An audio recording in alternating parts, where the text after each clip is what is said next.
welcome back once again to the Blind Pig YouTube channel. As always, I'm your host, Jason. You might already be able to guess what drink we're making from the items on the table in front of us. It's hard to miss this copper cup. We are actually making the Moscow Mule. As the story goes, and it's always fun to have a story behind a drink. It's fun to tell behind the bar, have your bartender tell you. The story goes, in 1941, two men came together at a bar, both down in their luck, unable to move the products they had. One guy was the owner, or at least the local distributor, of Smirnoff Vodka, which in the 40s apparently was not anywhere near as popular as it is today.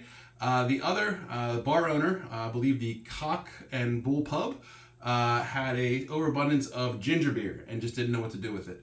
The two men worked together, added some lime, and came up with the Moscow Mule. Other story versions also say that there was a guy there that had copper cups that had to get rid of them. That seems a little too fortuitous. I like the first version of the story. I'm not sure where the copper cup came in. The taste of metal, though, does kind of, I think, add to the drink a little bit. But let's go ahead and put this together. So for the Moscow Mule, we're going to go ahead and do 2 ounces of vodka. As always, when it comes to vodka, I love Tito's vodka. I think it's one of the most neutral, just good quality tasting vodkas out there. Plus, you gotta love a drink where the owner's name is Tito Beverage. That is his real last name, Tito Beverage. So 2 ounces of our Tito's. We're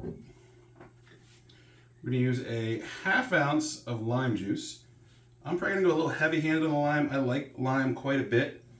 In fact, you'll see here, it might not be the prettiest, but what I'm actually gonna do is just toss the lime in.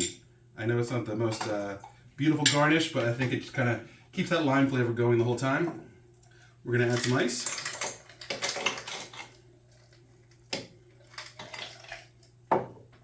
Give it a quick stir with our bar spoon. I do love the copper mug. It also keeps your drink very cold. The handle helps it keep your hand from getting too cold while you drink it. And then top off with ginger beer. For this one, we're using Barrett's. It was the higher end version my local grocery store carried. Any ginger beer tastes pretty much the same. We're going to go ahead and top it off with that. For our garnish, we're going to use a lime wedge. Go ahead and garnish with that. And enjoy. Cheers. Always one of my favorites. I love the Moscow Mule. I order it often at bars. It's an easy drink. If they have the cup behind the bar, you know they can make a Moscow Mule. So thank you once again for joining us. As always, please like, subscribe, leave a comment below. We'll see you soon. Thanks.